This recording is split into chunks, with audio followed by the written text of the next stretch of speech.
Hallelujah, Jesus. Hallelujah. Puri ng Diyos. Hallelujah. Magandang gabi sa lahat. Narito na naman tayo upang mag-aral ng salita ng Diyos. Salita nagbibigay buhay at pag-asa. Buhay na walang hanggan. Hallelujah. Kaya ang sabi sa 2 Korinto, chapter 5, verse 20, Kaya ako'y sinugo ni Kristo, parang Diyos na rin ang namanhik sa inyo sa pamagitan ko. Makipagkasundo kayo sa Diyos. Hallelujah. Kaya napakaliwanag ang sabi sa 2 Korinto, kaya ako'y sugo ni Kristo, parang Diyos na rin ang namanhik sa inyo sa pamagitan ko, upang makipagkasundo kayo sa Diyos. Hallelujah. O Diyos na dakila, o Diyos na makapangyarihan sa lahat, narito na naman kami upang mag-aral ng iyong salita. Salita nagbibigay buhay at pag-asa, buhay na walang hanggan. Buksan mo aming mga espiritual na mga mata, espiritual na pandinig. Bigyan mo kami ng karunungang espiritual upang maunawaan namin ang iyong salita. O Diyos, Ikaw ang aming guro, nagtuturo ng aralin. Kaya kung ano man ang plano ng dyablo sa lugar na ito, ay aking ginigiba, winawasak sa ngalan ni Jesus, through the power of the blood of Jesus, at sa kapangyarihan ng banal na Espiritu Santo. Purihin ka, O Diyos. Hallelujah. Hallelujah. Kaya maliwanag ang sabi sa 2 Korinto, chapter 5, verse 20, Kaya ako'y sugo ni Kristo, parang ang Diyos na rin ang namanhik sa inyo sa pamagitan ko. Makipagkasundo kayo sa Diyos. Hallelujah. Kaya napakaliwanag ang sabi dito. Hindi nagkasala si Kristo, ngunit dahil sa atin, sa ibinilang na makasalanan upang magipagkaisa tayo sa Kanya at mapabanal sa harapan ng Diyos sa pamagitan niya. Hallelujah. Kaya tayo sinugo ng Diyos na magpahayag ng salita ng Diyos. Dahil bihira lang mga tao na nais magpagamit sa Diyos. Kung lahat sana tayo nagpapagamit sa Diyos, maraming maliligtas na tao. Ngunit bihira lang ng mga tao na tumanggap, inaalok ng Diyos na siya'y gamitin niya sa kanyang pagpahayag ng kanyang salita. Hallelujah. Kaya ang sabi dito, noong unang panahon, maraming ginagamit ang Diyos, mga propita, apostol, at tayo naman ngayon nagpapagamit sa Diyos na bilang lingkod ng Diyos. Bilang lingkod niya. Yang sabi dito sa Jeremias chapter 1 verse 7 ay ganito ang sinasabi. Subalit sinabi niya sa akin, huwag mong sasabing bata ka, sinusugo kita kaya humayo ka. Ipahayag mo sa lahat ang aking iniutos sa iyo. Ito inutos ng Diyos. Bakit kailangan natin tuparin ang kanyang utos? Dahil ito'y nagbibigay buhay at pag-asa, buhay na walang hanggan. Ito ang ating kaligtasan na nais ng Diyos na marinig natin at isabuhay ang kanyang salita. Yang sabi dito sa 1 Korinto chapter 14 Verse 37 ay ganito ang sinasabi naman, kung inakala ninyo man na siya'y tumanggap ng pahayag mula sa Diyos o anumang kaloob ng Espiritu, dapat niyang kilalanin ang utos ng Panginoon ang isinulat ko sa inyo. Hallelujah! Kailangan talaga kilalanin ang sinulat ng Diyos, ang kanyang salita, at ito'y dapat maipahayag sa mga tao dahil ang kanyang salita lamang ang nagbibigay buhay, pag-asa. Ang kanyang salita lamang ang magapagliligtas sa atin kung atin ito sundin at isabuhay. Kaya ang sabi dito sa Timothy, unang Timothy chapter 4, verse 6, ay ganito ang sinasabi, ikaw ay magiging mabuting lingkod ni Kristo Jesus kung ituro mo sa mga kapatid ang mga tagubiling ito, at habang itinuturo mo ito, dinudulutan mo rin ang iyong sarili ng pagkaing espiritual, at ang tunay na aral ang sinusunod mo. Ito kailangan ng tunay na aral ang ating sinusunod, aral ni Kristo, hindi aral ng reliyon, doktrina ng reliyon, kundi aral ni Kristo. Kaya magkalaban ang aral ni Kristo at aral ng doktrina ng reliyon. Magkalaban ang dalawang ito. Kaya ito ginagamit ng Diyos ang kanyang salita upang ang mga tao ay maligtas. Ngunit ang mga kasimbahanan naman ay pumasok doon si Satanas upang magkaroon ng doktrina ang reliyon. At ito ang doktrina ng bawat reliyon, hindi ito salita ng Diyos. Ito'y sarili nilang kuro-kuro opinyon. Pasundin kayo sa kanilang mga doktrina. Bakit kailangan pa magkaroon ng doktrina? Parang hindi sila nakontento sa doktrina ni Kristo. Itong salita ng Diyos ay doktrina ito ni Kristo Jesus. Ngunit marami ngayon, mga kasimbahan na nagkakaroon sila ng sariling doktrina. Bakit? Dahil sa kanilang doktrina nandoon ang pira. Sa salita ng Diyos ay walang pira.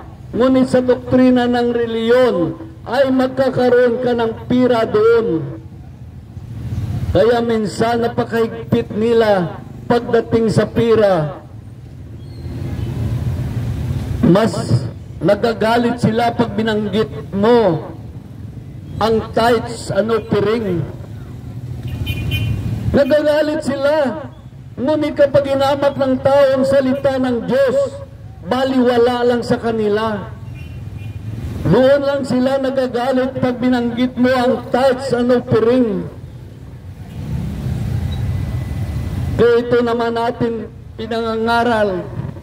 Pinangangaral natin ito upang maunawaan natin. Dahil maraming mga tao naligaw ng landas dahil sa kanilang maling unawa. Minamasama nila pag binanggit mo ito. Para ba silang tinatanggalan mo ng kabuhayan? Hindi yan. Ito'y ating mga paalala lamang. Marami naman mga pastor na matino, ngunit napakaraming mga pastor na hindi mabuti. Totoo yan. Karami kong kasimbahan na napasukan, kaya nakilala ko ang bawat ugali ng tao. Kaya minsan, makita natin ang kanilang karakter kapag tinamaan sila. Sabi nila sila larawan ni Kristo Jesus. Ngunit kapag tinamaan sila, umiiba ang kanilang karakter. Hamakin mo ipaglaban pa nila ang kanilang doktrina kaysa doktrina ni Kristo Jesus. Minsan, ang kanilang doktrina ay ayon lamang sa personal nila. Pag-personal lamang na nais nilang marating, hindi para sa Diyos. Minsan kung makinig ka sa kanila, napakaganda, napakatamis ng kanilang pananalita. Ngunit ito'y para sa kanila lamang, hindi para sa Diyos. Gumagamit naman sila ng bersikulo.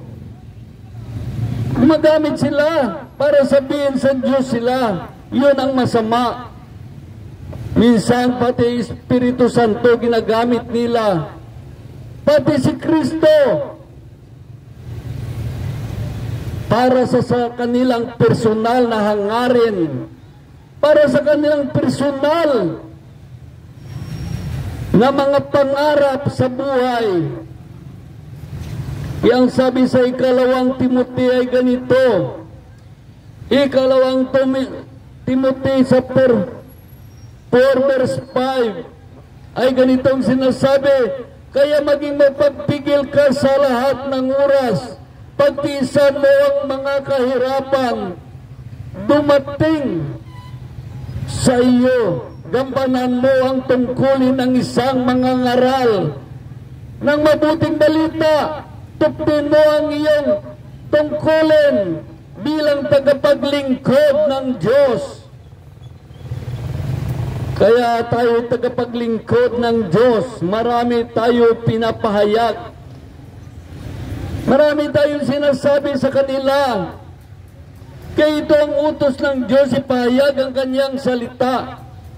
Kaya sabi dito, sa ikalawang Timothy chapter 4, verse 1 to 2, inuutusan kita sa pangalan ng Diyos at ni Kristo Jesus, na atol sa mga buhay at sa mga patay, alang-alang sa kanyang pagparito at paghahari, ipangaral mo ang salita ng Diyos. Napapanahon, mano hindi, ikayatin mo pagsabihan at patatagin ang loob ng mga tao sa pamagitan ng matiyagang pagtuturo. Kaya itong ating ginagawa, matiyagang pagtuturo lagi. Kaya minsan, marami tayo binabanggit. Bilang sabi dito sa Deuteronomy chapter 4, ay ganito ang sinasabi sa Deuteronomy chapter 4, verse 2, huwag ninyo itong dagdagan ni bawasan, sundin ninyo ito na walang labis at walang kulang. Napakaliwanag ang sabi ng Diyos. Huwag ninyo itong dagdagan ni bawasan, sundin ninyo ito ng walang labis at walang kulang. Dahil ang salita ng Diyos ay kumplito na. Kumplito na ito. Kung doktrina lamang ang hanap mo, dito na sa Biblia ang doktrina ni Kristo na dapat nating sundin. Huwag na natin dagdagan. Ang mga doktrina ng mga reliyon ay dinadagdagan nila. Minsan binabawasan din. Kaya mabuti naman ang ibang reliyon na gumaganap nito. Ngunit ang marami din mga reliyon na hindi gumaganap nito. Dinagdagan nila ng kanilang doktrina ang salita ng Diyos, kung saan ang pinakamahalaga hindi nila binabanggit. At kung alin naman ang mahalaga para sa kanila, yun ang kanilang tinuturo. Totoo yan. Maraming mga pastor ngayon, ministro, pare, sunod-sunuran sa kanilang mga nasa itaas. Kung ano ang kanilang tinuturo doon, yun naman ang kanilang sinusunod. Minsan hindi naturo ni Kristo, sarili na nilang salita at paniwalain ng mga tao ay salita ng Diyos. Kaya minsan naglalaban ang salita ng Diyos at doktrina ng reliyon. Bakit magkalaban? Dahil ang doktrina ng reliyon na ito ay dinagdag lamang sa salita ng Diyos. Pinaganda, pinatamis ang salita ng Diyos. Nakita natin, kaya sabi sa unang Korinto chapter 4, ay ganito sinasabi sa unang Korinto chapter 4, verse 6 to 7, ay ganito ang sinasabi sa unang Korinto. Sabi sa verse 6, mga kapatid, para na rin sa inyong kapakinabang, kami ni Apolos ginagamit kong halimbawa upang matutunan ninyo ang kahulugan ng kasabihan, huwag lalampas sa nasusulat, huwag ipagmalaki ninuman at hamakin naman ang iba. Kaya marami mga tao ngayon umahamak ng iba, lalo na kapag masagasaan ng kanilang doktrina, hamakin nila ang iba. Alam mo, kung magsalita tayo na atin-atin lang, humatol nga tayo sa mga tao. Ngunit kung binasa natin ang salita ng Diyos, ay hindi tayo humatol. Ang Diyos ang humatol sa atin. Kung hindi natin sundin ang Diyos, tayo'y natulan na. Pag namatay tayo, doon na tayo babagsak sa kapamakan, sa impyerno. Kaya maliwanag ang sabi sa ikawalang Korinto, chapter 4 verse 1, inuutusan kita sa pangalan ng Diyos at ni Kristo Jesus, nahatol sa mga buhay at sa mga patay, alang-alang sa kanyang pagparito at paghari, ipangaral mo ang salita ng Diyos. Kaya pagsalita ng Diyos ang ating inahayag sa mga tao, minsan parang tinamaan tayo, ngunit ito isang paalala lamang ng Diyos sa atin. Pinapaalala tayo, ang Diyos ay hatol sa atin. Hindi na tayo nagsasalita ang hatol sa kanila.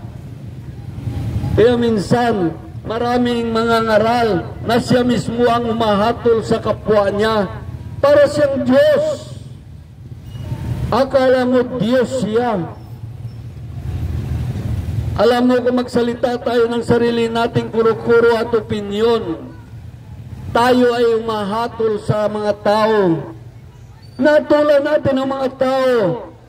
Ngunit kung ang salita ng Diyos binasa natin, hindi tayo humatol sa inyo, kundi ang Diyos. Kung hindi natin sundin ang Diyos, hatulan tayo ng Diyos. Diyos ang hatol sa atin, hindi yung tagapagsalita, mga lingkod ng Diyos. Kaya maliwanag, maraming mga lingkod ng Diyos ang humahatol sa kanyang kapwa. Nagmamagaling. Akala mo kung sino siya. Marami yan. Nagsasalita siya na sariling salita. Akala mo siya ay Diyos. Kaya minsan, kung magsalita tayo ng sariling opinyon at kuro-kuro, ay tinatago natin ang salita ng Diyos. Ang kaligtasan, tinatago natin. Bakit matamis pa ba ang salita natin sa salita ng Diyos? Matamis pa ba ang salita natin sa salita ng Diyos? Mas makapangyarihan pa ba ang salita natin kaysa salita ng Diyos? Kaya ang sabi dito sa Payag chapter 22 verse 10, at sinabi rin niya sa akin, huwag mong ililihim ang mga hulang nasa aklat na ito sapagkat malapit ng mga ganap. Huwag mong ilihim. Dahil kung magsalita tayo ng sariling opinyon at kuro-kuro, ay nilihim natin ang salita ng Diyos. At paniwalain ng mga tao, yan ay salita ng Diyos, hindi. Salita yan ng mga ngaral. Kailangan ang Diyos ang magsasalita sa atin. Ang Diyos ang maghatol sa atin. Magpahayag. Dahil ang kanyang salita ay nagbibigay buhay, pag-asa, buhay na walang hanggan. Ang salita niya ang magpabago sa mga tao. Babaguhin niya ang lahat. Diyos lamang makapagbago sa tao. Hindi na tayo na mga lingkod ng Diyos. Kapag marinig ng isang tao ang salita ng Diyos, ito'y papasok sa kanyang puso, isipan. Diyos na ang magbago sa kanya. Hindi tayo makapagbago sa mga tao, kundi ang Diyos lamang ang makapagbago sa mga tao. Ang kanyang salita lamang, ang kanyang kapangyarihan na salita. Kaya nais ng Diyos ang mga tao, ibigin ng tao ang kanyang salita. Mahalin ang kanyang salita, bigyan ng halaga ang kanyang salita. Dahil ang kanyang salita ay nagbibigay buhay, pag-asa, buhay na walang hanggan. Ang kanyang salita ay makapagliligtas sa mga tao. Kanyang kapangyarihang salita. Kaya sabi ng Diyos sa 1 chapter 14 verse 23, sumagot si Jesus, ang umiibig sa akin ay tumutupad sa aking salita. Kailangan ng tao tuparin ang salita ng Diyos. Kung nais natin ang kaligtasan, kung nais natin ang buhay na walang hanggan, kung nais natin manirahan sa langit, tuparin natin ang salita ng Diyos. Dahil ang sabi dito, sumagot si Jesus. Si Jesus mismo ang nagsalita nito. Ang umiibig sa akin ay tumutupad ng aking salita. Ibigin siya ng aking Ama, at kami ay isa sa Kanya, at mananahan sa Kanya. Napakaliwanag pag inibig natin ang salita ng Diyos. Ang Diyos Ama mismo ay ibigin tayo. Ibigin tayo ni Kristo Jesus, at ang Espiritu ng Diyos ay mananahan sa atin. Kaya maliwanag ang sabi sa 1 chapter 14 verse 21, ang tumanggap sa mga utos ko at tumutupad nito, ang siyang umiibig sa akin. Ang umiibig sa akin ay ibigin siya ng aking Ama. Ibigin ko rin siya. At ako'y lubusang magpakilala sa Kanya. Lubusan siya magpakilala sa atin. Pag inibig natin ang Kanyang salita. Kaya sabi sa verse 15, kung inibig ninyo ako, tuparin ninyo ang aking utos. Kaya minsan ang mga tao iniligaw ng bawat kasimbahanan. Ibig salita ng Diyos ang kanilang tuparin, ay sarili nilang doktrina ang pinapatupad sa mga tao. Napakaganda naman yan. Walang doktrina na hindi matamis pakinggan. Lahat na doktrina ay matamis pakinggan. Matamis. Parang daw kalanay. Dahil ang sabi dito sa Ikalawang Pedro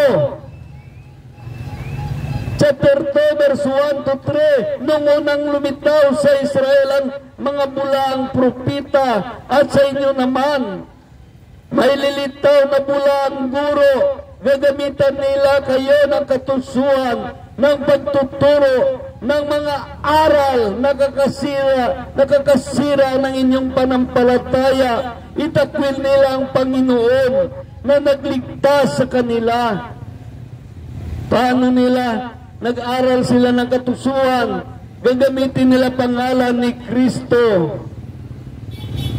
Gagamitin nilang salita ng Diyos upang paniwalain kayo.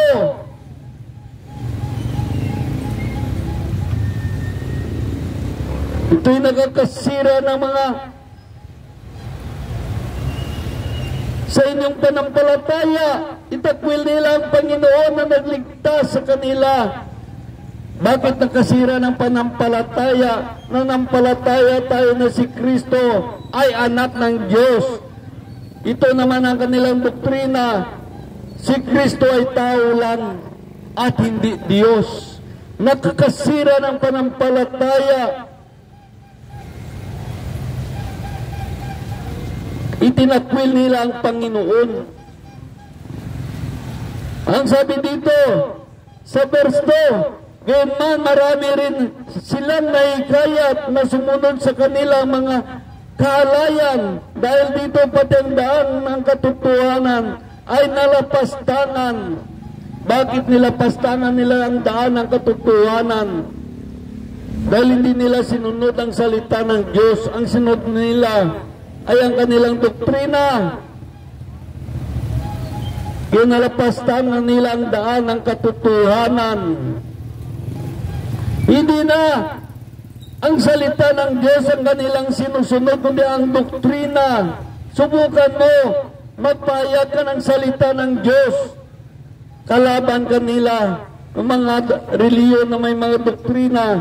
Wala silang pahalaga sa salita ng Diyos. Ang pinahalaga nila ang kanilang mga sariling kuro-kuro, opinyon.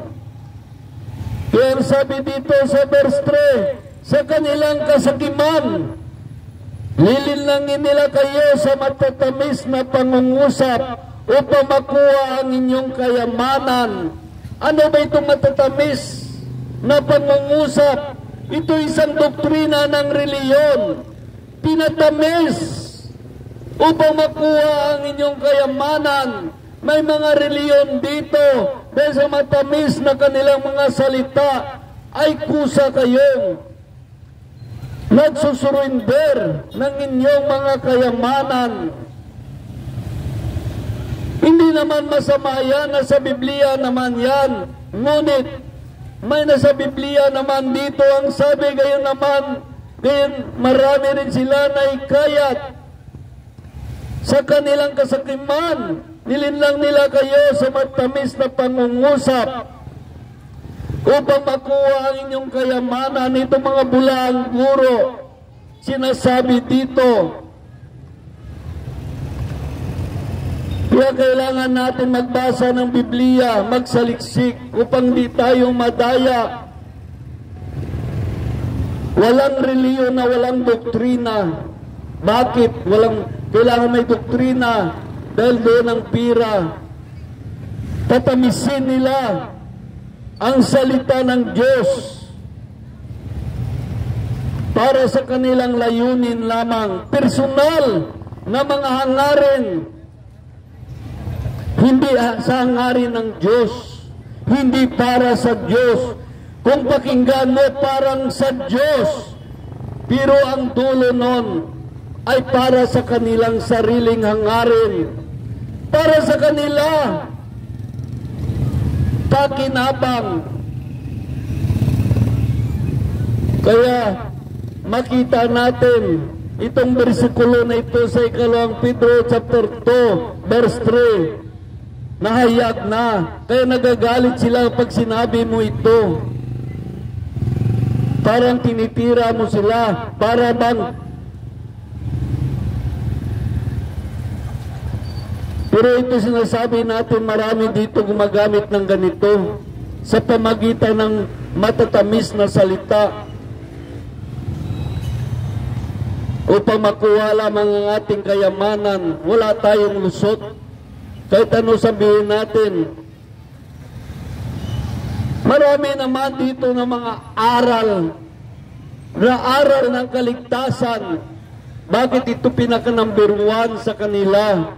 Dahil meron silang plano sa buhay. May ninanasa sila na nais marating. May mga pangarap sila na pansariling pangarap, hindi para sa Diyos. Alam ng Diyos yan, ang kanilang mga iniisip. Walang maitago yan sa Diyos. Kaya kailangan natin mag-aral ng salita ng Diyos upang di tayo madaya ni numan. Ang nagpapatuloy sa pagsaliksik ay nagpapalaya sa tao. Magpapalaya sa mga tao sa mga maling aral at maling katuruan. Dahil may mga turo ngayon, kapag hamakin mong salita ng Diyos, baliwala sa Kanya. Ngunit kung inamak mo lang, nabanggit mo lamang ang tithes, galit na sila, masama ka na. Bakit ka magagalit? Dapat magalit ka kapag inamak ng tao ang salita ng Diyos. Yun ang igagalit mo, hindi ang tithes.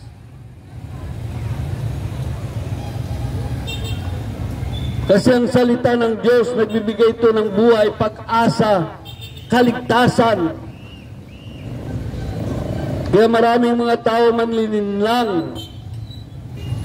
Dayain kayo ang inyong pag-iisip para silang mga salamangkiro. Kaya kailangan natin mag-aral upang di tayo madaya ni numan.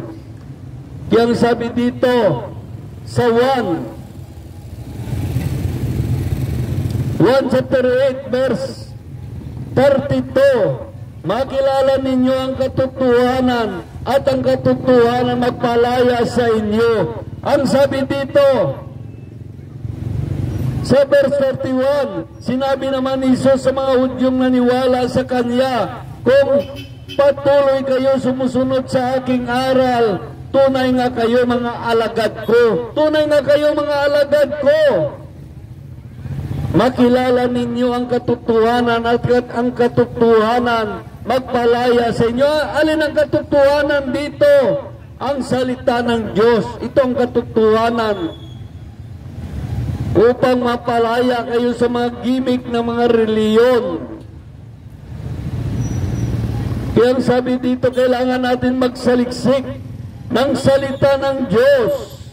Saliksikin natin ito. Kaya ang sabi dito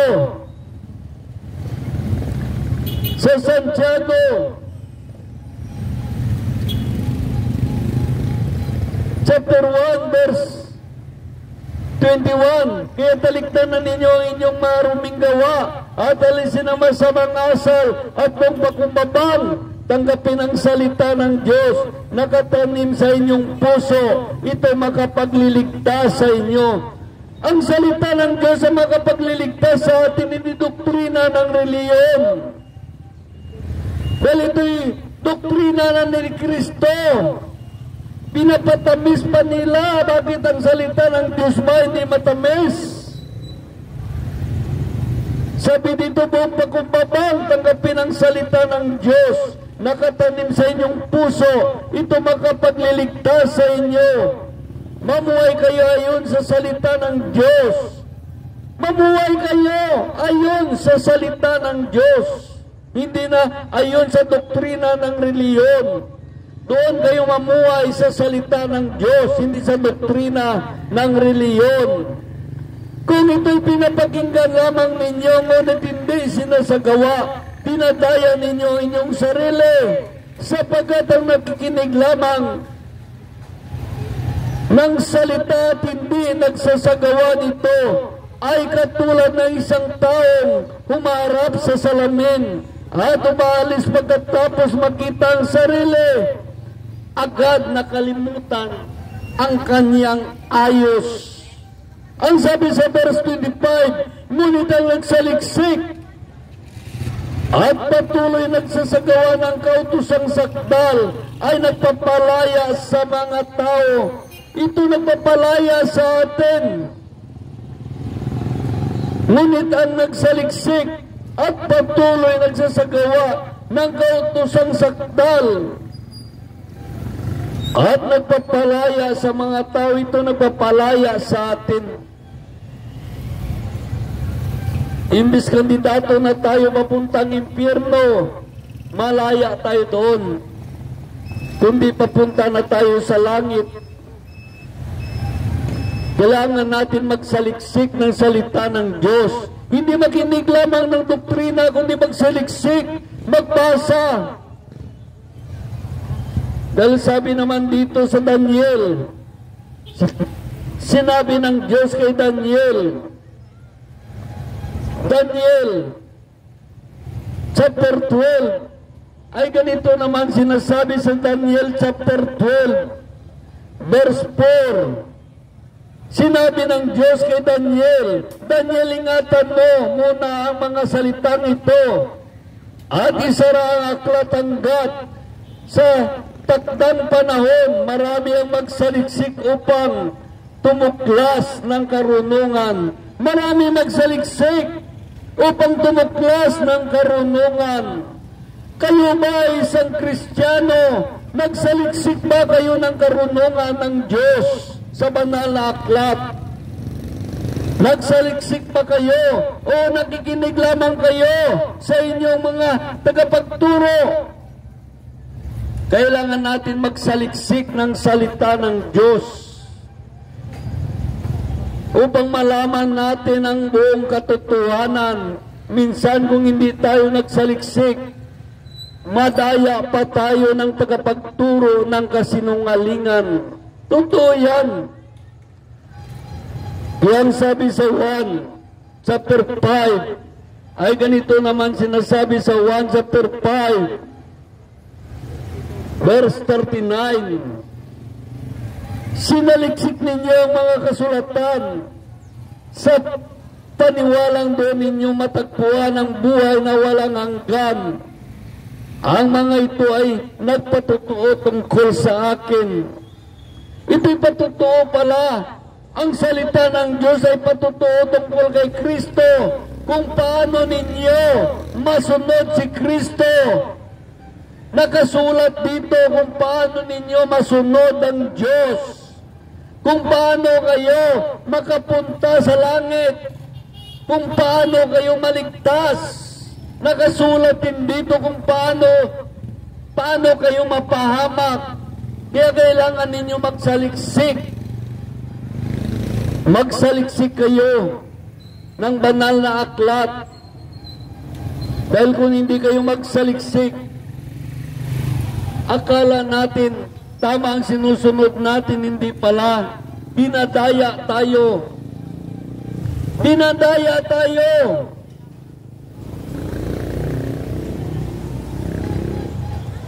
Kaya sabi dito sa Mateo naman, Mateo chapter 7, verse 1 to 5. Ay ganito sabi sa verse 1. Mateo chapter 7, verse 1. Huwag ninyong hatulan ang inyong kapwa upang hindi kayo hatulan ng Diyos. Sino ito may sabi?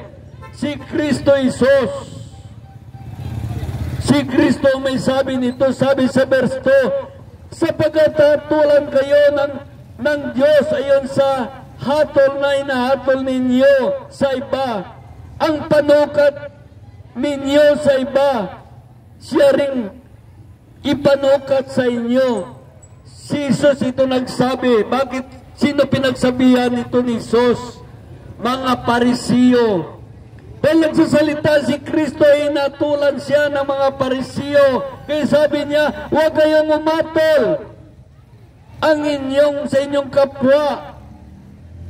Dahil inatulan ng Parisiyo si Kristo upang hindi kayo hatulan ng Diyos, sapagkat hatulan kayo ng Diyos ayon sa hatol na inahatol ninyo sa iba. Ang panukat ninyo sa iba ay siya ring panukat ninyo. Panukat sa inyo. Sabi sa verse 3, bakit mo nakikita ang puwing ng mata ng iyong kapatid? Ngunit hindi mo pinansin ang puwing mong natailan sa iyong mata. Sinabi ito ni Jesus sa mga Parisiyo na mahatol sa Kanya. Bakit tinatulan siya ng mga Parisiyo? Dahil sa kanilang doktrina.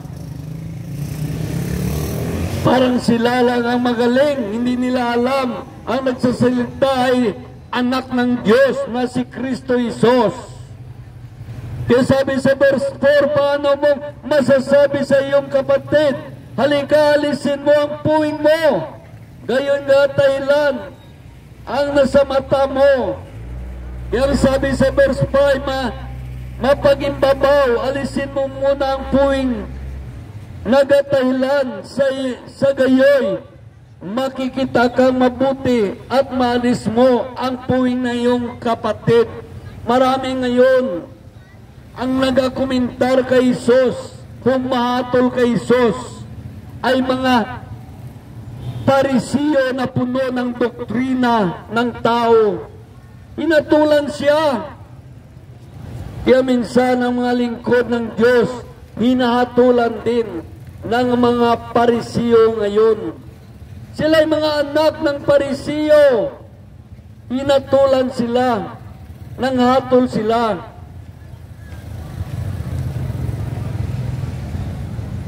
Kaya sabi sa 1 naman, 1 chapter 5 verse 30, ay ganito ang sinasabi sa 1 chapter 5 verse 30, wala akong ginagawa sa sarili ko, sabi ni Jesus. Wala akong ginagawa sa sarili ko, lamang humatol ako ayon sa sinasabi na sa akin ng Ama. Kaya matuwid ang hatol ko, hindi ang sarili kong kalooban ang aking sinusunod, kundi ang kalooban ng Amang nagsugo sa akin. Kalooban ng Diyos ang kanyang sinusunod, hindi kanyang sariling kalooban. Kaya marami ngayon naghahatol sa kapwa niya, sarili niyang kalooban at palabasin. Yan ay kalooban ng Diyos. Hindi sarili niyang salita yun. Hindi yan salita ng Diyos. Ngunit kung binasa niya ang salita ng Diyos, Diyos mismo ang nagsasalita sa atin. Kaya sabi ni Jesus, dahil si Jesus ay hinahatulan siya ng mga Parisiyo. Hinahatulan siya. Kaya sabi niya sa mga Parisiyo, wala akong ginagawa sa sarili ko lamang. Humatol ako ayon sa sinasabi sa akin ng Ama. Kaya matuwid ang hatol ko.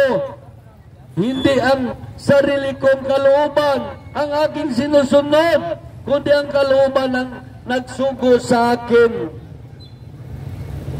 Kaya maliwanag, hindi si Kristo nang hatol, kundi kaloob ang Ama ang naghatol. Dahil binabasa ni Kristo ang sinasabi ng Diyos. Kung ano sinasabi ng Diyos sa Kanya, yun ang sinasabi niya sa mga tao. Kaya ang sabi dito sa 2 Timothy chapter 4 verse 1 to 2, inuutusan kita sa ngalan ng Diyos at ni Kristo Jesus na hahatol sa mga buhay at sa mga patay, alang-alang sa kanyang pagparito at paghahari. Ipangaral mo ang salita ng Diyos. Ito ang utos ng Diyos. Hahatulan ng mga tao sa pamagitan ng salita ng Diyos, hindi sa sariling salita. Ipangaral mo ang salita ng Diyos. Dahil ang salita ng Diyos ang nahatol sa mga buhay at sa mga patay, alang-alang sa kanyang pagparito at paghahari, ang alang sa pagbalik ni Kristo Jesus. Kaya kapag salita ng Diyos ang marinig mo, ang Diyos ang umatol sa inyo. Ngunit kung narinig mo ang salita lamang ng lingkod ng Diyos, sariling opinyon, kuro-kuro, siya mismo ang umatol sa inyo. hinatulan kayo ng kanyang sariling salita. Salita ng lingkod ng Diyos ang humatol sa inyo, hindi ang Diyos. Dahil ang sabi naman sa Jeremias chapter 1 verse 9 to 10, pagkatapos sinunat ni Yahweh ang kanyang bisig, hinipo ang labi ko at sinabi, ayan, binigay ko na sa iyo ang dapat mong sasabihin. Ibibigay ko ngayon sa iyo ang kapangyarihan ng mga bansa at mga kaharian. Sila'y bunutin, ibagsak, lipulin at iwasak, ibangon at itatag sa salita ng Diyos. Ano itong mga bansa at mga kaharian? Ito yung mga reliyon at ang kanilang kaharian ay ang kanilang doktrina, ang batas ng kanilang reliyon. Sila'y bubunutin, ibagsak, lipulin at iwasak, ibangon at itatag sa salita ng Diyos. Kaya itong kapangyarihan ng Diyos, binigay niya sa mga lingkod ng Diyos na bunutin, ibagsak, lipulin na iwasak ang mga doktrina ng reliyon. Tingnan mo ang mga bawat reliyon may doktrina. Ayaw na yan makinig sa salita ng Diyos. Ayaw na rin yan magbasa ng salita ng Diyos dahil sa kanilang doktrina, ligtas na sila. Kaya kalaban ng Diyos ang doktrina ng reliyon. Dahil ang doktrina ng reliyon ay papunta sa kanilang reliyon. Ngunit ito ang salita ng Diyos sa Biblia. Ito naman doktrina ni Kristo Jesus. Kung sundin natin, tiyak ang tagumpay. Ito ang nais ng Diyos upang wasakin, bunutin, ibagsak, iwasak ang mamaling aral, ang mamaling katuruan, turo ng kasinungalingan, at ibangon at itatag sa salita ng Diyos. Ngunit pinaproteksyonan ito ng mga makareliyon. Hindi nila gusto turuan at ituwid, babalahan.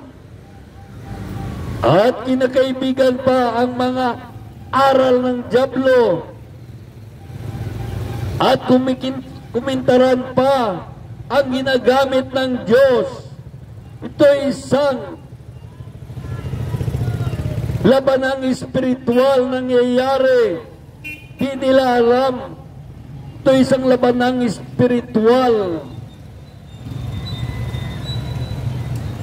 Lumalaban sila sa salita ng Diyos. Ayaw nila tinggin ang salita ng Diyos.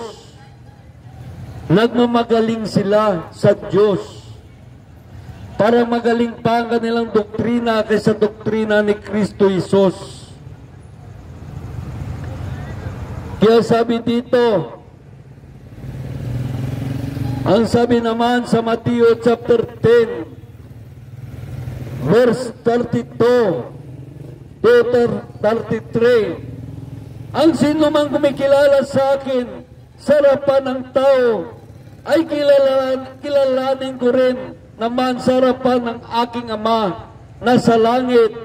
Ang sabi sa verse 33, ngunit ang magkatwa sa akin sa harapan ng mga tao ay katwa ko rin naman sa harapan ng aking Amang nasa langit. Napakaliwanag. Kaya sabi naman sa Mateo chapter 18, maraming mga tao, mga lingkod ng Diyos, mapaghamak. Hinamak nila ang mga lingkod ng Diyos na hindi na nila nasakupan ng kanilang doktrina. Kaya ang sabi dito, hindi nila alam ang mga lingkod ng Diyos ay may mga anghel yan na umakyat din sa kaharian ng Diyos, nagre-report doon. Kaya sabi dito sa Mateo chapter 18 verse 10, ingatan ninyo na huwag hamakin ang isa sa malilit na ito. Sinasabi ko sa inyo, sa langit, ang kanilang anghel ay laging nasa harapan ng Amang nasa langit. Lalo na ako nagsasalita ka ng salita ng Diyos, pag hinamak nila, may kadilakatuhan sila. Bakit naman hinahamak nila? Dahil nais nila maging lingkod ng reliyon. Ang isang lingkod ng Diyos. Isa ka na lingkod ng Diyos. Magtalikod ka sa Diyos at maglingkod sa reliyon. Hindi tama yan. Isa ka ng lingkod ng Diyos. Sa Diyos ka sumusunod. Maraming magagalit sa iyo dahil hindi mo sinusunod ang kanilang doktrina. Paano mo sundin ay doktrina yan ng tao? Ang sinusunod mo, doktrina ng Diyos. Hindi nila naunawaan. Nagmayabang pa sila sa Diyos. Nagmamagaling. Hamakin mo. Doktrina ng Diyos ang sinusunod mo. Nagagalit sila, gusto nila ang doktrina ng tao, ng kanilang reliyon ang sundin mo. Nakikinig naman tayo sa doktrina nila at naunawaan naman natin ang kanilang doktrina. Lalo na may mga reliyon ngayon na bago pa lang. Kasi ang ibang reliyon, ang kanilang sinusunod doktrina yan sa itaas. Ngunit may mga reliyon na bago ngayon. Kaya nagkaroon sila ng doktrina para sa tinatayo nilang reliyon. Naunawaan natin yan. Para yan sa tinatayo nilang reliyon, ang kanilang doktrina, upang mapasunod ang tao. Naunawaan natin yan. Kaya minsan, ang gusto nila, kung ano kanilang tinuturo, yun inituro natin. Hindi nila naunawaan na ako'y lingkod ng Diyos. Diyos ang sinusunod ko, hindi ang reliyon. Hindi nila naunawaan. Ay nais nila, mapailalim ako sa kanilang kapangyarihan. Hindi man lang nila na kinikilala na ako isang lingkod ng Diyos, na sumusunod sa Diyos. Parang gusto pa nilang tumalikod ako sa Diyos at sundin sila. Ang kanilang doktrina, doktrina ng tao para sa kanilang reliyon. Kaya magkaroon ng komplikado pag ganito. Komplikado. Magkalaban talaga ang salita ng Diyos at ang doktrina ng reliyon. Kasi ang doktrina ng reliyon, salita na yan ng founder. Salita yan ng tao na nais ipasunod sa atin. Noong unang panahon ng Diablo, gumagamit yan ng mga ribulto Diyos. Ngayon, iba ng na-upgrade ng Diablo. Gumagamit na rin ng salita ng Diyos. Pumasok na sa kasimbahanan ng Diablo. Paano siya pumasok sa bawat kasimbahanan? Doon sa doktrina na kanilang tinuturo. Yan ay salita ng tao. Hindi yan salita ng Diyos. Kaya ang salita ng tao, pwede gamitin ng Diablo. At gagamitin niya rin ang mga bersikulo ng Diyos at palabasin siya ay sa Diyos. Sinusunod na natin ang aral ni Kristo, ang salita ng Diyos. Gusto pa nila pasundin tayo sa salita ng tao. Kaya hindi niya alam ang kanyang sarili, siya ay nagkasala sa Diyos. Oo, nakasala talaga siya sa Diyos. Dahil salita ng Diyos, sinasabi mo, Gusto niya yung turo niya ang sasabihin mo. Kaya sabi sa 1 chapter 5 verse 31, kung ako'y lamang ang nagpatutuo tungkol sa aking sarili, huwag ninyong tanggapin. Sabi ni Kristo, kung siya lamang nagpatutuo ng kanyang sarili, huwag ninyong tanggapin.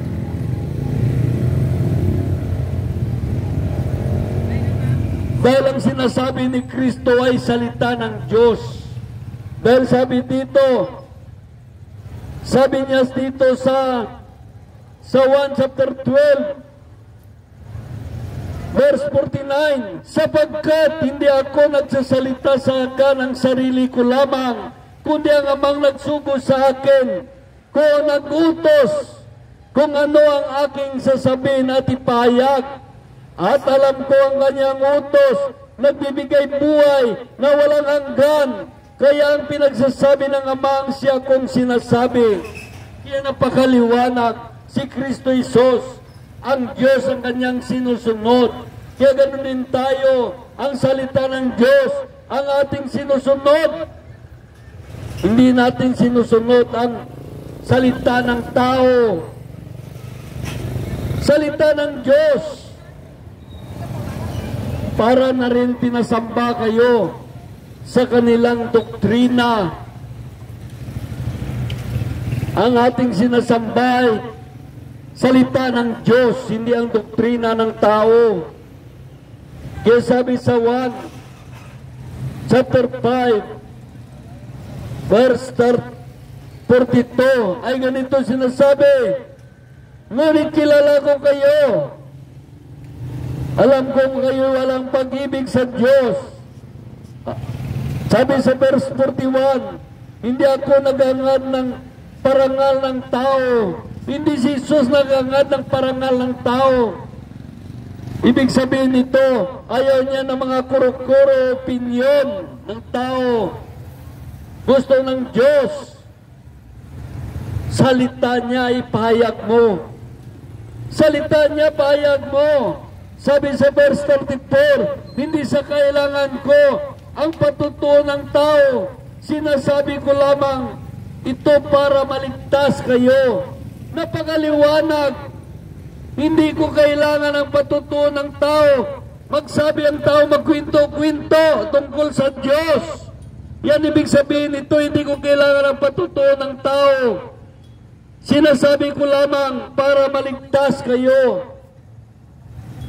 Kaya gusto ng Diyos salita niya, marinig ninyo upang maligtas kayo.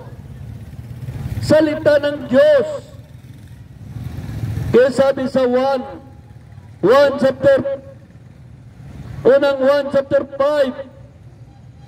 verse 9 ay ganito sinasabi, tinatanggap natin ang patutuo ng tao, ngunit mas lalong matibay ang patutuo ng Diyos. Ano ito patutuo ng tao? Tinatanggap natin ang doktrina ng reliyon. Sabi dito, tinatanggap ninyo ang patutuo ng tao, ngunit mas lalong matibay ang patutuo ng Diyos, ang kanyang salita sa banal na aklat. Kaya maraming mga tao gusto nila, kwento-kwento lang, kwento. Uy, revelasyon ng Diyos, hindi. Ang totoong revelasyon ng Diyos sa bersikulo. Sa bersikulo nandito, pag binasa mo ang bersikulo, ang ginagawa ng mga Kristiyano, pinalawak lamang ang unawa and expand sa iba't ibang anggulo.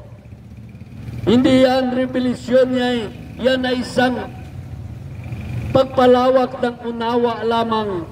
Ang revelasyon ay ang bersikulo na pinag-aralan mo, yan ang revelasyon ng Diyos. Yan ay isang revelasyon ng Diyos sa atin. Kaya marami mga ngayon, makita mo kanilang mga aral ng tao, hindi aral ni Kristo Isos.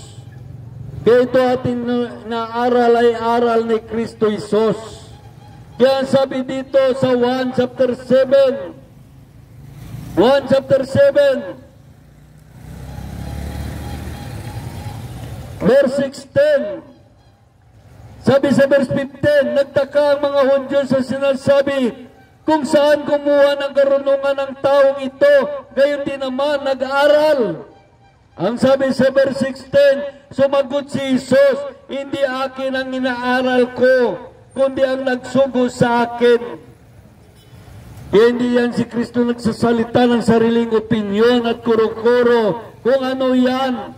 Ang sinasabi ng Amang nasa langit, yun ang sinasabi niya. Akala nila gawa-gawa lang ni Kristo na magsalita, hindi. Narinig na ni Kristo ang sinasabi ng Ama, kaya yun ang sinasabi niya sa mga tao. Kaya sabi sa verse 17, natalos ng sino man ibig tumupad sa kalooban ng Diyos. Kung ang tinaturo niya mula sa Diyos o nagsasalita lamang ng sariling ganang, sabi dito, natalos ng sino man ibig tumupad sa kalooban ng Diyos kung itinuturo ko mula sa Diyos o nagsasalita lamang ako sa ganang sariling ko lamang. Sabi sa verse 18, ang nagsasalita sa ganang kanyang sarili ay naghangad na parangalan siya. Naghangad na parangalan siya. Sabi dito, ngunit tapat at matuwid ang sinuman naghangad na parangalan ang nagsugo sa kanya. Kaya atin ito ginagawa. Binabasa natin ang Biblia upang maparangalan ng Diyos. Dahil kung magsalita lamang tayo ng sarili nating opinyon, guro-koro, naghangad na parangalan tayo. Ngunit kung nagsasalita tayo, binabasa natin ang Biblia, ang Diyos ay pinaparangalan natin. Hindi natin tinago ang Diyos, nandiyan ka lang sa likod ako magsalita, kundi ginamit ng Diyos ang ating dila, ginamit ng Diyos ang ating bunganga upang maihayag ang kanyang salita. Kaya kapag binabasa natin salita ng Diyos, Diyos mismo ang nagsasalita sa inyo.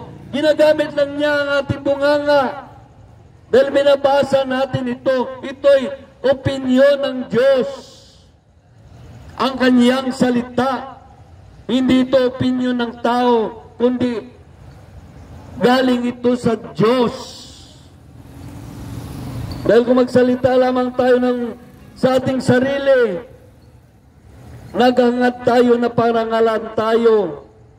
Kaya ang sabi dito sa 1 chapter 5, verse 44, ang hinangad ninyo ang parangal sa isa't isa at hindi nanggagaling sa isang Diyos. Paano kayo paniwalaan? Inais natin ang parangal sa isa't isa. Paano ang parangal sa isa't isa? Imbis salita ng Diyos, sasabihin natin, ito ang rebelisyon. Ito ang rebelisyon ng Diyos. Bunga lang yan ng iyong kaisipan. Ang rebelisyon ng Diyos ay marinig mo ang salita ng Diyos. Kung yan ay isang rebelisyon ng Diyos, narinig mo ba ang salita ng Diyos? Na ito ang sinabi ng Diyos? Hindi. Gawa-gawa tayo ng kwento para sabihin, paniwalain ng mga tao na magaling tayo. Hindi yan nanggagaling sa isang Diyos. Kaya sabi dito, ang hinangad ninyo ay parangal sa isa't isa at hindi nanggagaling sa isang Diyos. Hindi nanggagaling, marami yan na paparangal sa isa't isa. Purihin nila ang isa't isa. O rebelisyon! Rebelisyon! Hindi nila naunawaan ang rebelisyon ay ang salita ng Diyos. Sa Biblia, inireveal na ng Diyos sa atin ang kanyang salita. Diyos mismo nagsasalita sa atin.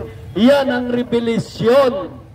Hindi na nga nag-iisip ka, in-expand mo lang ang bersikulo, in-expand mo, unawa mo, sabihin mo revelasyon, hindi yan revelasyon. Expansion lang yan, in-expand mo lang ang iyong unawa, pinalawak mo yung unawa, upang maunawaan mo ang nais ng Diyos, ang salita ng Diyos. Yan ibig sabihin. Yung sabi sa 1, chapter 6, verse 44, ay ganito naman sinasabi sa 1 chapter 6, verse 44, walang makakalapit sa akin, maliban dalhin siya ng amang na nagsugo sa akin, at lalapit sa akin ay muli kong bubuhayin sa huling araw. Kaya walang makalapit kay Kristo Isos, maliban dalhin siya ng amang nasa langit, amang nagsugo sa kay Kristo Isos, na makalapit sa Kanya at muling bubuhayin sa huling araw. Kaya nakita namin ang sabi naman sa verse 45, nasusulat sa aklat ng mga propeta at silang lahat ay tuturuan ng Diyos. Ang bawat makikinig sa Ama ay natuto, ay lalapit sa akin. Kaya pag tinuruan tayo ng amang nasa langit, paano magturo ang amang nasa langit? Ang kanyang salita, binasa natin, at inunawa, at sinunod. Tinuruan tayo ng amang nasa langit. Hindi pastor nagturo sa atin, hindi ministro, hindi pare, kundi Diyos mismo ang nagturo sa atin. Kung binasa natin ang salita ng Diyos, maliwanag na susulat sa aklat ng mga propeta at silang lahat ay tuturuan ng Diyos. Ang bawat nakikinig sa Ama,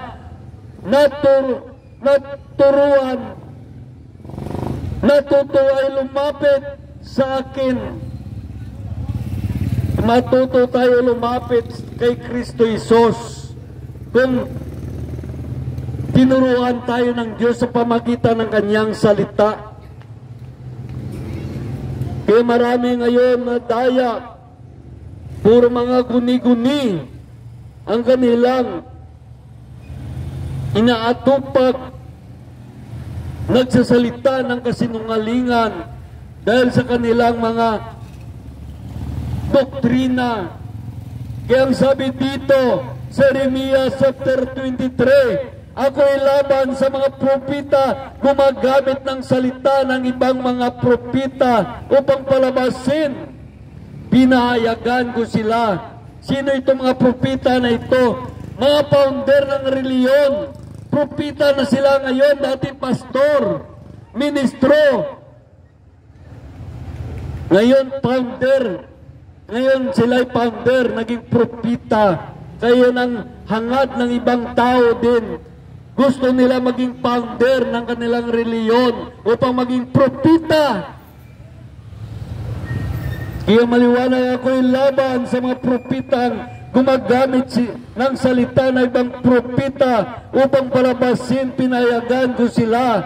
Ako'y laban sa mga propeta kumakatha ng sariling pangitain. Sa kasasabihin yun ang sinabi ni Yahweh, marami mga kareliyon ngayon, mga lingkod ng reliyon kumakatha ng sariling pangitain at palabasin, yun ang sinabi ni Yahweh. Kaya nagkasala na sila sa Diyos. Ang sabi sa verse 32, ako'y laban sa mga propeta, nagsalaysay ng kasinungalingan upang dayain ang aking bayan. Hindi ko sila sinugo at wala silang kabutihang may dudulot sa bayang ito. Nakita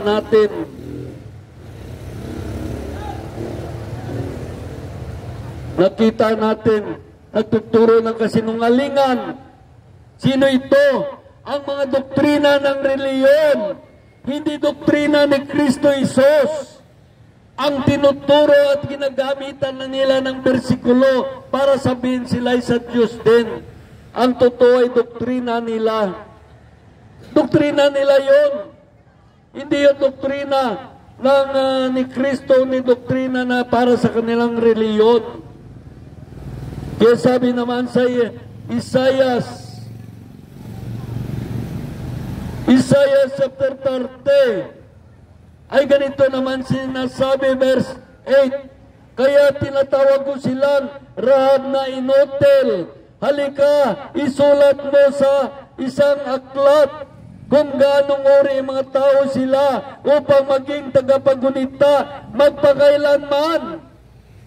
Kung gaano kalaki ang kanilang kasamaan, sapagat sila'y laing matigas ang ulo, mapagimagsik at sinungaling, ayaw makinig sa aral ni Yahweh.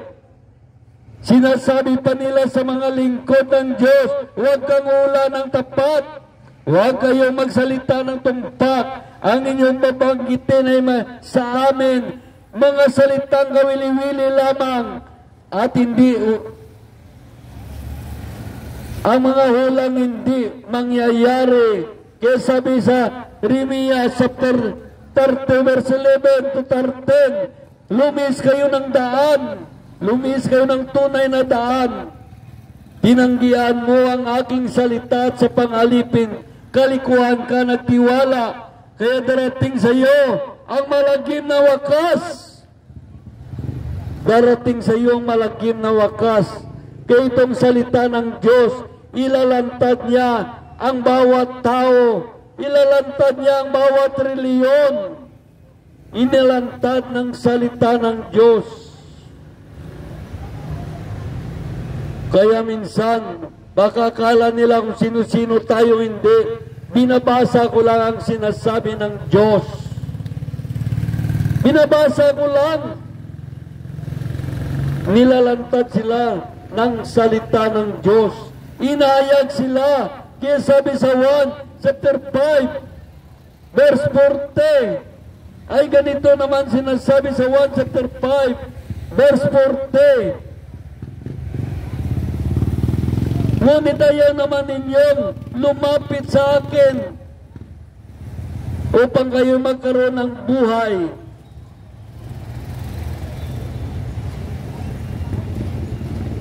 Kaya napakaliwanag. Maraming mga tao ayaw lumapit kay Kristo Jesus. Ayaw lumapit sa kanyang salita upang magkaroon ng buhay. Kaya sabi sa verse 31,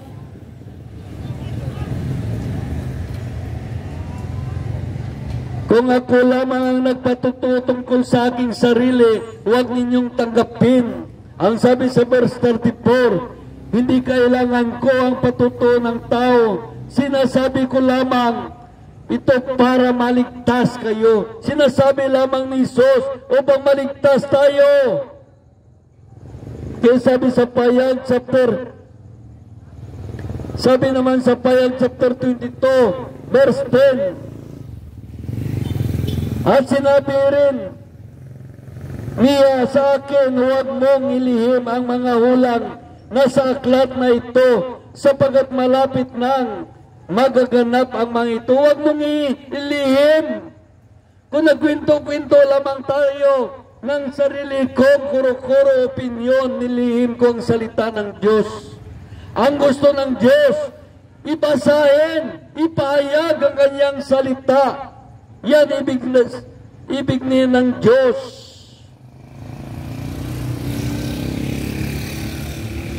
Yan ang sariling salita.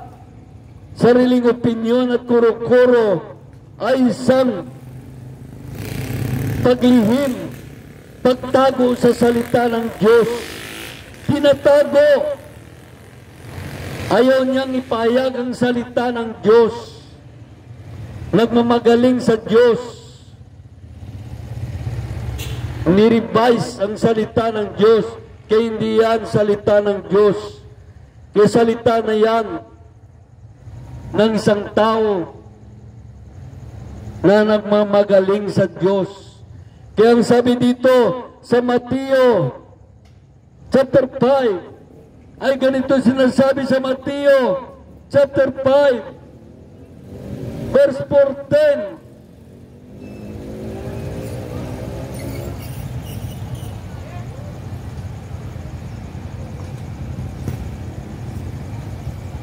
Sabi dito sa Mateo chapter 5, verse 14, kayo ang ilaw ng sanlibutan, hindi na itago sa isang lungsod ang nakatayo sa ibabaw ng burol. Walang nakasindi na ilaw at naglalagay nito sa ilalim ng takalan. Sa halip inalagay ito sa talagang patungan upang matanglawan ang lahat na sa bahay. Kaya ang salita ng Diyos ay ilaw. Kaya kapag sinabi natin ang iyang salita ng Diyos, ito'y natanglawan ang mga tao na ilawan. Ngunit kung itinago natin ito, ang salita ng Diyos, at magpahayag lamang tayo ng sarili nating kaalaman, opinyon, kuro-kuro, ay tinatago natin ang salita ng Diyos. Kaya maliwanag dito, kayo ang ilaw ng sanlibutan, hindi may tago sa isang lungsod ang nakatayo sa ibabaw ng burol. Walang nagsindi ng ilaw at naglagay nito sa ilalim ng takalan. Sa halip ito ay inilagay ito sa talagang patungan upang matanglawan ang lahat ng nasa bahay. Napakaliwanag. Kaya sabi sa verse 15, sabi sa verse 16 ay ganito naman. Gayon din naman, dapat ninyong mapaliwanagin. Gayon din naman, inyong ilaw. Sabi dito, gayon din naman, dapat ninyong paliwanagin ang inyong ilaw sa harapan ng tao upang makita nila ang inyong mabuting gawa at luwalhatiin nila ang amang nasa langit. Yang sabi sa verse 13, kayo ang asin ng sanlibutan. Kung mawalan ng alat ang asin, paano pang magapanaguli ang alat nito? Wala ng kabuluhan. Kaya pinatapon na lamang at niyapak-yapakan ng mga tao. Kaya minsan mawala ng lasa ang salita ng Diyos. Kung ito'y i-revise natin, kailangan ipahayag natin ang buong salita ng Diyos. Dahil ito'y batas ng Diyos. Ang kanyang salita ay batas ng Diyos. Tulad ng gobyerno, batas ng gobyerno. Kung ikwento mo lang yung batas ng gobyerno, hindi yan batas ng gobyerno, kundi kinuwento mo lang. Ngunit kung binasa mo ang bawat artikulo ng batas ng gobyerno, yan ay batas ng gobyerno. Ganon din ang batas ng Diyos. Kapag ikwento mo lamang, hindi yan batas ng Diyos, kundi kinuwento mo lang ang batas ng Diyos. Ngunit kung binasa mo ang bawat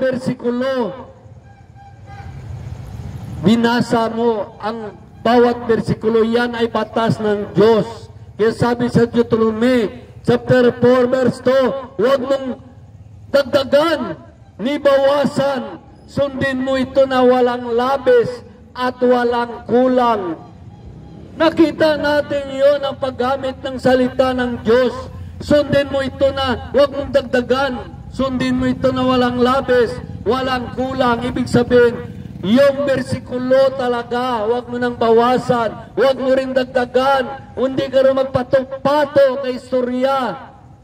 Mas nami pahaw ang imo nga hambal sa hambal kang Diyos. Mas maganda pa ba ang salita mo, sarili mong salita kaysa salita ng Diyos? May kapangyarihan ba ang salita ng tao? Wala. Ang salita ng Diyos lamang ang may kapangyarihan magbago sa puso at isipan ng tao. Yan ang hindi naunawaan ng iba dahil sa kanilang doktrina. Tinuturuan sila, i-revise mo lang, i-shortcut mo lang. Gusto ng Diyos ipahayag mo ng buong buo ang kanyang salita. Hindi chap-chap, buong buo. Dito natin makilala ang mga lingkod ng Diyos at hindi niya lingkod. Dahil sabi dito sa 1 chapter 3, ito ang lingkod ng Diyos. Totoong lingkod ng Diyos, hindi lingkod ng reliyon. Dahil sabi dito sa 1 chapter 3, verse 34, sapagkat ang sinugo ng Diyos ay nagpapahayag ng salita ng Diyos. Yan ang sinugo ng Diyos, nagpapahayag ng salita ng Diyos. At walang sukat ang pagkaloob ng Espiritu Santo. Yan ang sinugo ng Diyos. Yan ang lingkod ng Diyos. Ang sabi naman sa 1, upang malaman natin, ma-identify natin ang lingkod ng Diyos. Dahil ang sabi dito sa 1 chapter 20 verse 21, sinabi naman ni Jesus, suma sa inyo ang kapayapaan, kung paano sinugo ako ng Ama, gayon din naman sinusugo ko kayo. Sinusugo tayo ni Kristo na ipahayag ang kanyang salita, hindi na ikwento-kwento lamang. Ipahayag, basahin mo ang kanyang mga batas upang masunod ng tao. Yan ang magpahayag ng salita ng Diyos. Yan ang mga sinugo ng Diyos. Yan sabi naman dito sa 2 Korinto chapter 5, ay ganito naman ang sinasabi ng Diyos sa 2 Korinto chapter 5 verse 20, kaya't ako'y sugo ni Kristo, parang Diyos na rin ang namanhik sa inyo sa pamagitan ko. Kaya pag binasa natin ang salita ng Diyos, yan ang sinugo ng Diyos. Pag narinig natin ang salita ng Diyos, para na rin ang Diyos ang namanhik sa inyo. Hindi reliyon na manhik sa inyo, kundi mismo ang Diyos na manhik sa inyo. Kaya maliwanag ang sabi dito, kaya ako sinugo ni Kristo, parang Diyos na rin ang namanhik sa inyo sa pamagitan ko. Napakaliwanag. Kaya maraming mga tao hindi nila alam. Kaya minsan sa sariling kuro-kuro opinyon, nakalimutan na nila basahin ang salita ng Diyos. Pinabayaan ang salita ng Diyos. Para na rin yan, tinakwil natin ang salita ng Diyos, hindi natin pinayag. Dahil nagmamarunong tayo sa Diyos, nagmamagaling tayo sa Diyos. Mahal ba tayo ng Diyos? Hindi. Ang sabi dito sa 1 chapter 14 verse 23, sumagot si Jesus, ang umibig sa akin ay tumutupad ng aking salita. Ang tumutupad lamang sa salita ng Diyos, ang umiibig sa Diyos. Ibigin siya ng aking Ama at kami ay sa Kanya, mananahan sa Kanya. Kaya napakaliwanag ang tumutupad lamang sa salita ng Diyos. Ipahayag mo ang aking salita. Ibigin ka ng Amang sa langit. Dahil ang sabi dito sa verse 21, ang tumanggap ng mga utos ko at tumutupad nito, ang siyang umiibig sa akin. Ang umiibig sa akin ay ibigin siya ng aking Ama. Ibigin ko rin siya. At ako'y lubusan magpakilala sa Kanya. Ganun magpakilala ang Diyos sa atin. Magkaroon tayo ng pagmamahal sa Kanyang salita. At ipahayag natin sa mga tao, yun ang salita ng kaligtasan. Yun ang salita na bibigay buhay na walang hanggan. Kaya maraming mga tao ngayon nadaya ng kanilang reliyon. Ang akala nila, yun ang sinasabi nila, ang Diyos nag-reveal sa kanila, hindi. Kung nag-reveal ang Diyos sa iyo, ang Espiritu Santo kung nag-reveal sa iyo, dalhin ka ng Espiritu ng Diyos sa Kanyang salita. Hindi ka magsalita ng sarili mong opinyon. Iwasan mo yan. Magsalita ng sarili mong opinyon at kuro-kuro. Dahil ang Espiritu Santo nag-lead sa iyo, dadalhin ka niya sa salita ng Diyos. Dahil ang salita ng Diyos nagbibigay buhay, pag-asa at kaligtasan sa tao. Dadalhin ka niya para bang paano mo dinala ang tao sa Amang nasa langit. Ipahayag mo ang salita ng Amang nasa langit sa Biblia. Ipahayag mo sa mga tao. Pag pinahayag mo sa mga tao ang salita ng Diyos, parang dinala mo siya sa Diyos ang mga tao. Ngunit kung nagsalita ka lamang ng sariling opinyon at kuro-kuro, dinala mo lang siya sa iyong reliyon. Dinala mo lang ang mga tao sa iyong reliyon. Ito, kung gusto mo dalhin ang tao sa Diyos, ipahayag mo ang salita ng Diyos. Dito mo siya dalhin sa salita ng Diyos. Ipahayag mo sa Kanya. Dinala mo rin siya sa Diyos. Ngunit kung magsalita ka ng sariling opinyon at kuro-kuro, hindi mo siya dinala sa Diyos, kundi dinala mo siya sa reliyon at ginagamit mo lang ang Diyos para sa reliyon mo.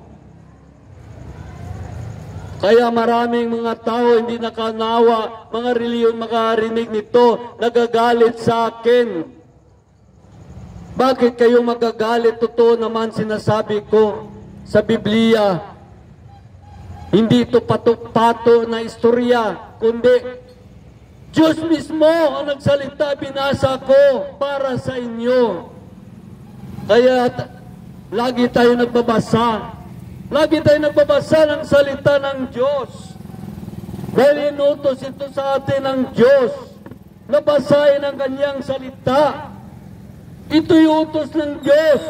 Nabasahin ang Kanyang salita. Dahil ang sabi sa unang Timothy chapter 4, verse 13, iukol mo ang iyong panahon sa pagbabasa ng kasulatan sa madla, sa pangangaral at pagtuturo hanggang ako ay dumating, hanggang dumating si Kristo Jesus. Iukol natin ating panahon sa pagbabasa ng kasulatan sa madla. Itong ginagawa natin. Nagbabasa tayo sa madla. Dahil ito nais ng Diyos, iligtas kayo. Nais ng Diyos magsalita sa inyo. Kaya binabasa natin ang Kanyang salita. Kapag binasa natin ang salita ng Diyos, parang dinala natin kayo sa Diyos. Gindala ko kamo sa Diyos. Kung magsalita lamang ako ng sariling opinyon, kuro-kuro, dinala ko kayo sa aking reliyon. Kung ituro ko naman ang doktrina ng aming reliyon, doon ko kayo pinasamba sa aming doktrina. Yun. Sa aming doktrina, kayo pinasamba, hindi sa Diyos. Kailangan sa Diyos kayo dalhin sa Kanyang salita. Dahil ang doktrina ito ni Kristo Jesus, pag binasa mo ang Kanyang salita, doktrina ito ng Diyos. Hindi ito doktrina ng tao. Ang doktrina ng tao ay doktrina ng reliyon. Yan ang doktrina ng tao. Kaya minsan, hindi kami magkasundo ng mga pastor ko. Dahil gusto niya pasundin ako sa turo ng tao, ayaw ko naman. Sa Diyos ako sumusunod. Bakit sa Diyos ako sumusunod? Dahil ako lingkod ng Diyos. Ay kung lingkod lang ako ng reliyon, sundin ko yung mga doktrina ng tao. Ito ang doktrina ng aming reliyon. Kita mo iba-iba doktrina ng reliyon. Kaya sila hindi magkasundo-sundo. Nasaan ang pag-ibig ng Diyos, pag-ibig ni Kristo Jesus? Wala. Dahil sila'y hindi doktrina ng Diyos, hindi sila binuklod sa pag-ibig ng Ama, ng Anak at ng Espiritu Santo. Sila'y binuklod lamang sa doktrina ng reliyon. Hallelujah! Ito lang aking mensahe. Sana may napulot kayong aral. Aral ni Kristo Jesus. Aral ng Diyos na ating binabasa. Hindi ito aral ng reliyon. Ito aral ni Kristo Jesus kung paano kayo makipagrelasyon sa Diyos. Hallelujah! Ito lang aking mensahe. Sana may napulot naman kayong aral at kaalaman tungkol sa Diyos. Hallelujah! O Diyos na makapangyarihan sa lahat, nagpapasalamat ka ako, Diyos, sa oras na ito, na ihayag ko ang iyong salita sa mga katauhan, salita ng kaligtasan. Itong nais mo, ihayag ang iyong salita sa kanila, nais mo magsalita sa kanila. Kaya o Diyos, ginamit mo aking bunganga, binasa ko ang iyong mga salita upang ikaw na mismo, o Diyos, nagsalita sa kanila. Hindi ako, o Diyos, ginamit mo lang bunganga ko, ang dila ko, ang karunungan ay mula sa iyo, o Diyos, mula sa iyong mga salita, hindi mula sa sarili kong karunungan, kundi ito'y karunungan mula sa iyo, o Diyos. Dahil ito ang nais mo, iligtas ang lahat. Hindi mo gusto mapapahamak ang mga tao, hindi gusto mo mapaimpyerno ang mga tao, gusto mo iligtas sila, ibigay sa kanila ang unawa, ipahayag sa kanila ang iyong salita, salita na bigay buhay, pag-asa, kaligtasan. Kaya ito, O Diyos, ang aking ginagawa. Sinunod kita, O Diyos, ipahayag sa kanila ang iyong salita, O Diyos. Isulat mo sa tapi-tapi ng kanilang puso, iukit mo sa kanilang kaisipan ang iyong mga salita na aking pinahayag upang, O Diyos, hindi ito manakaw ng dyablo sa kanilang buhay. O Diyos, pagharian mo sila. Pagharian mo ang kanilang mga buhay. Kung ano ang plano ng dyablo sa kanila ay aking ginigiba, ginawasak sa ngalan ni Jesus. Through the power of the blood of Jesus, tapunan mo sila sa banal mo na dugo. Kung ano ang plano ng dyablo sa kanila, O Diyos, sa kanilang buhay, protektahan mo sila sa mga gawa ng masama. Kung ano ang plano ng dyablo sa kanila, maging espiritu ng disgrasya, kapamakan, espiritu ng kamatayon, ay aking ginapalaya sa kanilang buhay sa ngalan ni Jesus. Protektahan mo sila ng banal mong dugo. O Diyos, updan mo sila ng banal mo na anghel sa kanilang pag-uwi sa kanilang tahanan upang mapakain nila ang kanilang mga mahal sa buhay, ang kanilang mga anak. O Diyos, ang mga tao na ito ay ginatugyan ko kanimo. Kung ikaw magapili sa ila, wala nang makakuha sa kanila. Purihin ka, O Diyos. Hallelujah. Hallelujah. Purihin ka, O Diyos.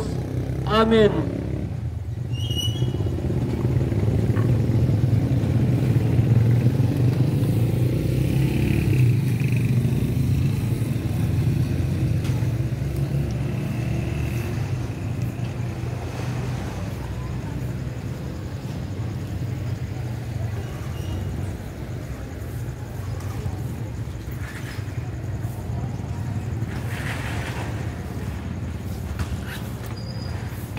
Oh, kinaw pa? Gusto mo ambal? Gusto mo ali? Tapos na ako. Pwede pa. Naka-closing ka na galing. Next time na. Naka-closing ka na. What was it? Sundan? Batiaan ka mong dito na ko dalo. Hindi mo dato na undanan sa Diyos. Pero kung gusto mo bali, pwede naman natin. Batiaan kita next time. Mabutan na. Ano pa niya ako yun ha? Berapa man? Dami mo nga tunok. Piling ko, kung may nagambalaw, why ko kapalaw yung sinuna? Mo lagi sa dawa mo lama ating banja. daw pinaka habi lamang naton ang Ginoo.